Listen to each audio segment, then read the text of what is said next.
Happy Valentine's Day and welcome. I'm IPR's Jacqueline Halbloom, and we're coming to you live from the massive Stevens Auditorium stage in Ames. And this is a totally new adventure for Stevens Auditorium and for IPR Steinway Café. And we're all excited. In fact, it's a new experience for our guest artists as well. Welcome to our online IPR listeners and our IPR radio listeners tonight, and also a big welcome to our live stage audience. And thank you so much for joining us for tonight's concert and spending Valentine's Day with us. Please imagine two concert grand pianos tucked together on stage with a host of wonderful audience members seated intimately at small tables in a semicircle around the pianos. It's a perfect setting for a very special night of piano duo performances as we kick off our Fall in Love with IPR classical concert. We'd also like to acknowledge and give a special thanks to Chocolaterie Stom and their support of this concert. And some of you are already enjoying that, I'm sure. Our concert opens with a work by Bach from his hunting cantata, and nowadays it's often used at weddings.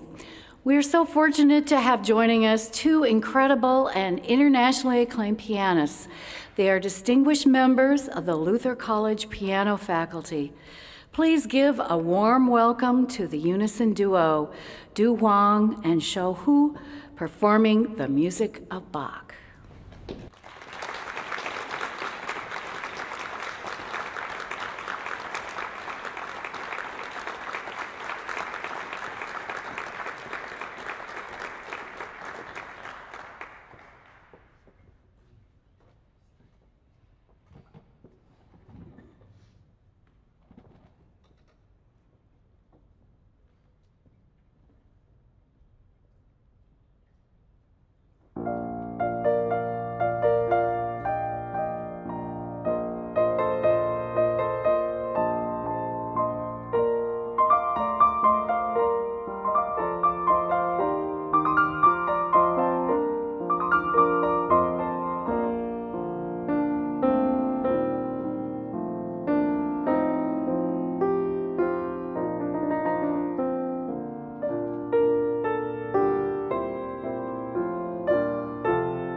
You are enjoying a live broadcast from the stage at Stevens Auditorium in Ames on IPR's Steinway Café. And you just heard Bach's Sheep May Safely Graze from Bach's Hunting Cantata. And that performance featured two Luther College piano faculty, Huang and Xiao Hu, who've shown and are known also as the Unison Duo. They are our guest pianists tonight, and thank you so much for that lovely opening to our Fall in Love with IPR classical concert. Dr. Du Huang and Dr. Xiao, who have performed around the globe, and their broadcasts have been heard on Minnesota Public Radio, Iowa PBS, and twice on the nationally syndicated Performance Today with Fred Child. And they, of course, have also been heard on IPR Classical Steinway Café, and that's how we first met. Du and Xiao both received their early training at the Shanghai Conservatory of Music. They received their bachelor and master's degrees at the University of Cincinnati College Conservatory of Music, and they both hold a doctorate of musical arts degrees from the State University of New York at Stony Brook.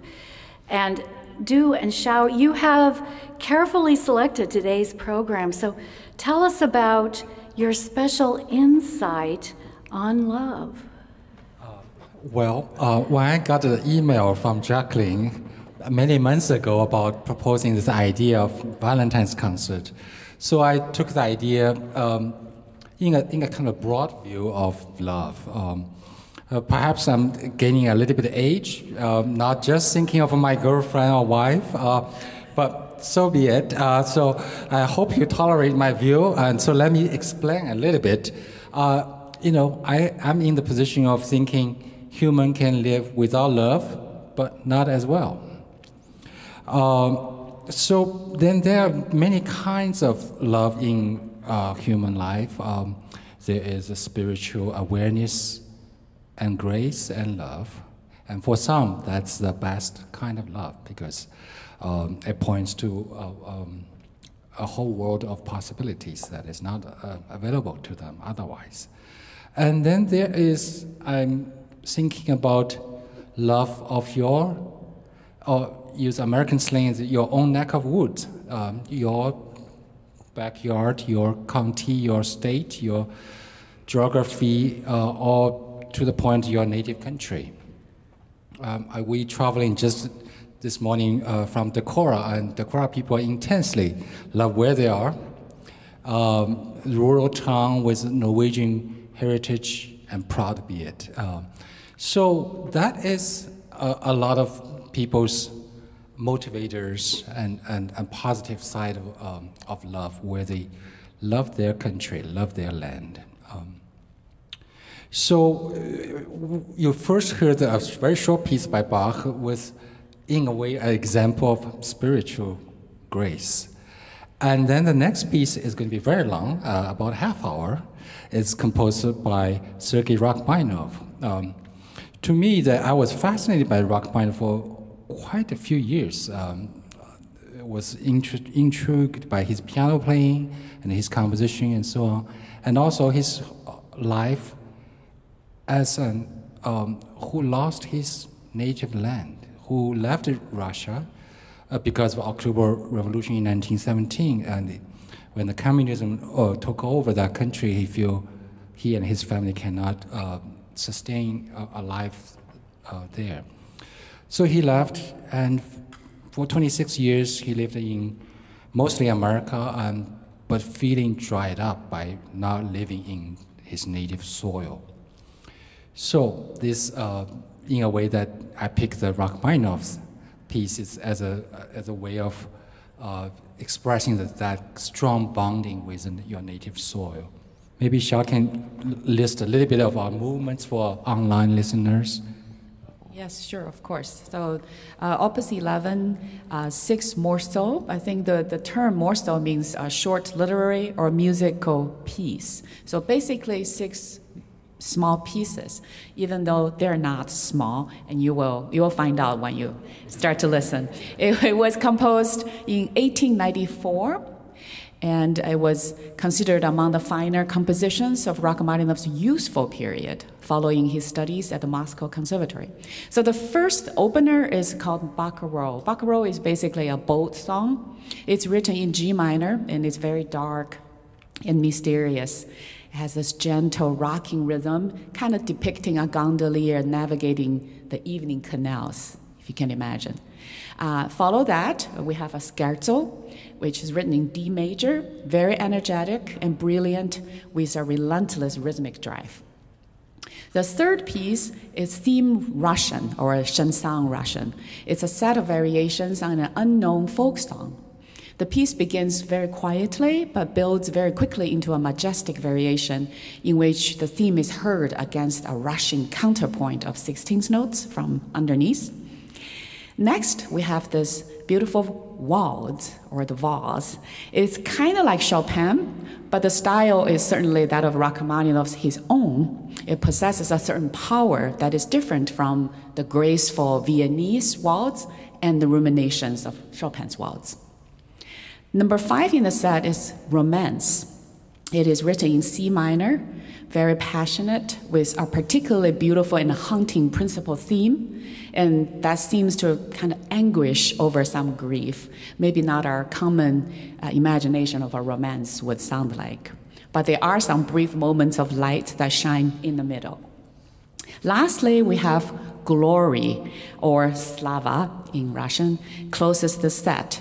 It is also a set of variations based on the Russian chant used by Mussorgsky in his opera Boris Godunov. It provides the Opus 11 with a majestic and towering conclusion. And we hope you will enjoy this set. Thank you.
a wonderful performance of the music of Rachmaninoff and his 6 pieces, Opus 11, presented live from the stage of Stevens Auditorium in Ames by the pianists Huang and Xiao Hu.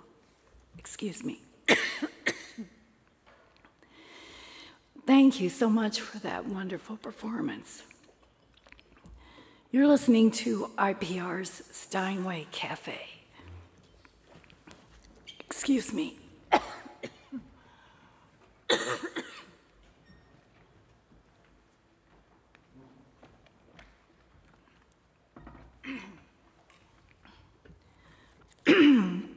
Unfortunately, I don't have all that great chocolate and wine.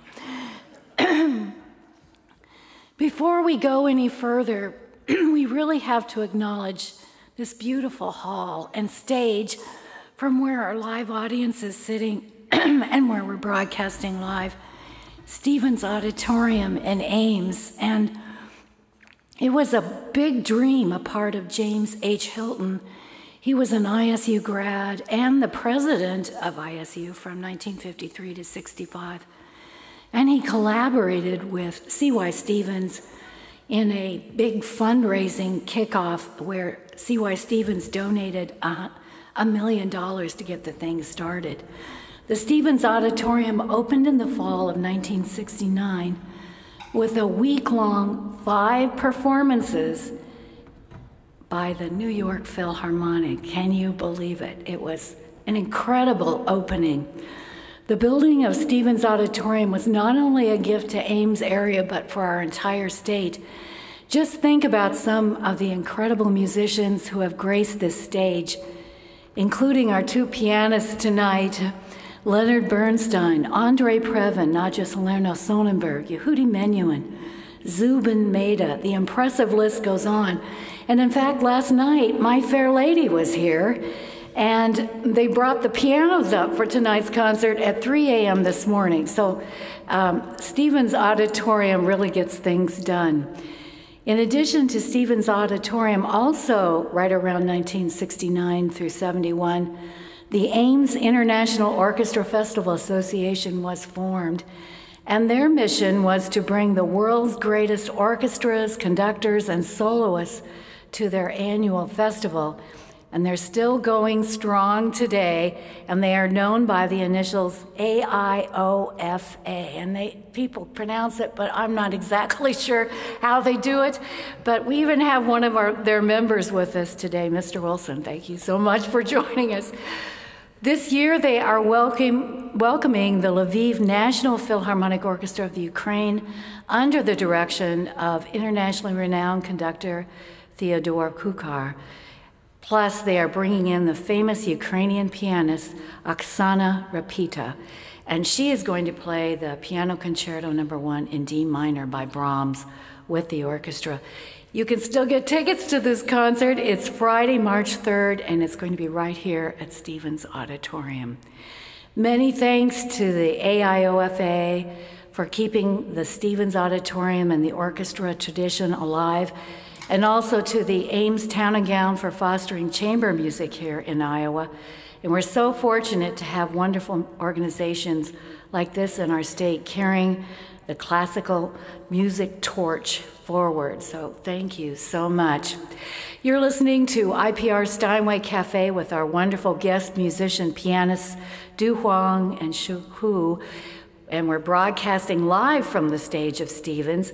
And your next work is by Doming Lam, and you are playing his Moonlight Over Spring River, Opus 12. Tell us a bit about this composer and this beautiful 2-piano work. Sure. Let me just briefly catch where we left off. We're on the journey of a different strand of love in humans' life. Of course, this is an example of, I would think, one's traditions, their own traditions, custom, culture, including food, including poetry, including a lot of different paintings. But so we grew up in China, and this piece is, I think, captures a lot of traditional, centuries-old civilization of what it means poetic, what it means harmonious with nature. But I will let Xiao tell you a little bit more about the composer and the music. Yes, of course. The composer Doming Lam was named father of Hong Kong's modern music for his contribution to the music industry of Hong Kong. He was born in Macau in 1926, and he actually passed away a month ago at the age of 96. So Lam studied composition at the University of Toronto and at the Royal Conservatory of Music. He later studied film music and production at University of Southern California before returning to Hong Kong. Lam truly believed the time had come for a new musical language that used modern Western compositional technique to reconstruct traditional Chinese music. And that is how Chinese composers would use to interact with their counterparts in the world. According to composer Tan Dun, who is an Oscar laureate, Lam's works are extremely original and creative, and at the same time closely linked with traditional Chinese culture, setting an example that has affected many young Chinese and Asian composers. Now, this piece, Moonlight Over Spring River, is one of the most famous Chinese traditional music works. It had been popular among ordinary people before the year 1875 and has become one of the masterpieces in the treasury of Chinese classical music. This piece was originally written for a Chinese instrument orchestra, and in the arrangement for the two-piano version here, Lam was trying to recreate the effect of many traditional Chinese instruments, including the pipa. Pipa is a Chinese musical instrument belonging to the plucked category of instruments, sometimes called the Chinese lute. The instrument has a pear-shaped wooden body. In the beginning of the piece, you will hear the effect of pipa plucking, starting slowly and then gradually gaining speed and become faster. So in this piece, the understated melody and the fluid rhythmical meter and the ingenious subtlety combine to paint a tranquil scene of a river on a moonlit night in spring, and it is also a praise to the countryside life south of the Yangtze River, and that's kind of where I am from. Thank you.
A dazzling performance by Huang and Xiao Hu, Luther College piano faculty, and they presented the amazing Moonlight over Spring River, Opus 12 by Doming Lam, and what a beautiful, beautiful piece. Thank you for sharing that with us, and I loved those inside piano sound effects. You're enjoying a live IPR Classical Steinway Café broadcast from the stage of Stevens Auditorium. Thank you for listening, and IPR is very proud because we just celebrated our 100th anniversary, which is a major feat. Iowa Public Radio hit 100 last year. Actually, we're 101 now. And we were major players in the radios getting started all across the nation.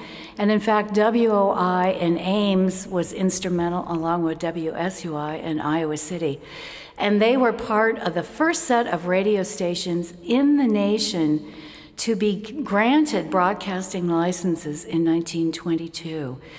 And here in WOI, Andy Wolfries was one of the first broadcasting personalities right here on WOI. And he used a hand-wound Victrola to get things started. So it's amazing how far things have come in just 100 years. So two of the oldest stations in the nation, WOI and WSUI, were right here in Iowa. And before 1922, apparently they started broadcasting with Morse code in 1911, if you can imagine that. You can find out all about Iowa Public Radio's history and how things got started on our website at iowapublicradio.org.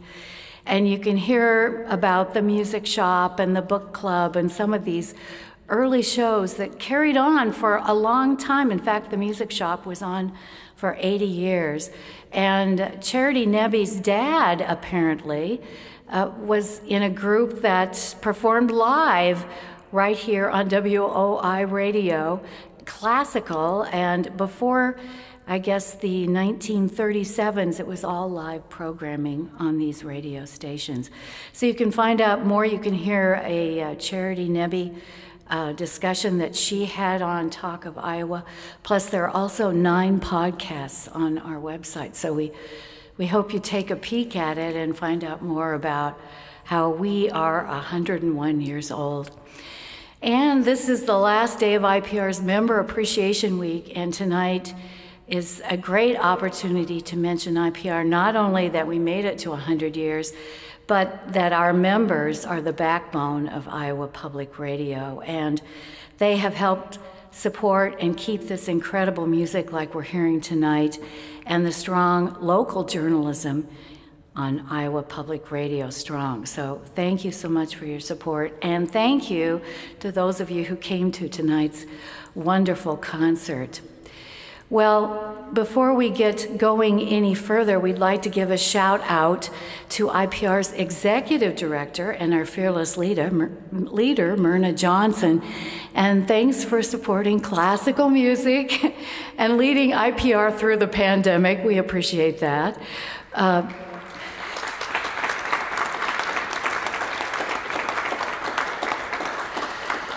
And please go up and say hi to Myrna before you leave tonight. And a big thank you also to my IPR colleague, Barney Sherman, who brings you incredible music between 1 and 5 p.m. every weekday on IPR Classical and also on Sundays. And we also have so many people we want to thank for tonight's concert. When Stevens Auditorium's Tanny Kuhlbeck and IPR's Lindsay Moon decided to do a concert from the stage of Stevens Auditorium, we thought, okay, we can do this. We like an adventure, and here we are doing a live broadcast with a live audience. We'd like to thank Stevens Auditorium for hosting us this evening for IPR Steinway Café. And thanks to their full-time staff, Tammy, Mike, Chris, Craig, Tyler, Nick, and Andrew, plus the rest of the staff for helping with this concert. And also IPR, we'd like to thank for our IPR people, Alana Burns, as well as Andrea Hansen, Annalise Tarnowski, and music director Al Shares. And we'd also like to acknowledge IPR's Lucian Pham and Peter Mullaney, Lindsay Moon, Jason Burns, Sean McLean, and also IPR's technical producer, who is engineering tonight back there, the glue holding tonight's broadcast together, Phil Moss. So thank you so much to Stevens Auditorium and the IPR team for making tonight possible. Thank you so much. Our work on IPR's Fall in Love with IPR's Classical Steinway Café is celebrated and with this last work by an Argentine composer, Piazzolla. And it's time to bring in our incredible Luther College faculty pianists back into the mix, Dr. Xiao Hu and Dr. Du Huang. And let's hear this last work by Piazzolla and hear more about the Grand Tango. Well, maybe Xiao can speak a little bit about the tango format of the piece, and maybe I'll add a few at the end. Okay, sure. Yeah, so this is La Grand Tango is a single movement piece originally written for cello and piano by Piazzolla that expresses the Nouveau Tango, or the new tango style, which is a melding of traditional tango rhythm and jazz-inspired syncopation. So this, even though it's a single movement, this piece actually has 3 broad sections. So it opens with the indication tempo de tango, in which strongly accented tango rhythms dominate. In the second section, performers are told to allow more motion with a free and singing spirit. And you'll hear there's extensive dialogue between the 2 instruments. The final section, for which Piazzolla provided the tempo indication giocoso, which means humorous. Very interesting. It presents a mood of electric energy and with humor. Well, let me give a shout of thanks to Iowa Public Radio to having invited Xiao and me to be here. It's a pleasure and an honor to be with you. Our journey to conclude the Valentine's evening will be focused on a little bit of the kind of a charged intensity of what makes a romantic love special from other kind of love. And I choose tango not only because I'm fascinated with the dance movement of the tango, but also the kind of raw intensity of that, which is a good contrast to the music that just happened before. So here is Piazzolla's La Grand Tango.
Piazzolla's The Grand Tango, performed live from the stage of Stevens Auditorium in Ames, and you're listening to IPR's classical Steinway Café, featuring two guest pianists from Luther College faculty, Dr. Xiao Hu and Dr. Du Huang. And they are also known as the Unison Duo. And in fact, they are more than happy to speak with you after the concert, so please come up and say hello. And I think if we gave them another round of applause, we might be able to hear an encore this evening. Is that possible?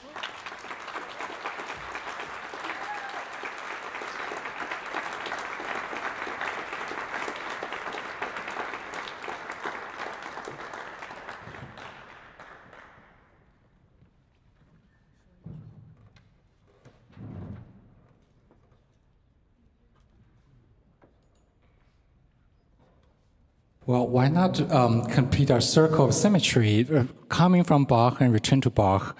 Here's encore for Sleepers Awake.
Brava and bravo to Xiao Hu and Du Wang as they played Bach's famous Sleeper's Wake from his church cantata, BWV 140. And what a wonderful way to end our marvelous concert today with the Unison Duo, treating us to so many wonderful piano performances. You can learn more about IPR and all our programming by visiting us at iowapublicradio.org. And thanks to our Iowa Public Radio classical stream listeners and radio listeners, and many thanks to our live audience attending today's Steinway Café concert here in Ames. It's been great fun having you here. And I'm Jacqueline Halbloom. Thanks for joining us.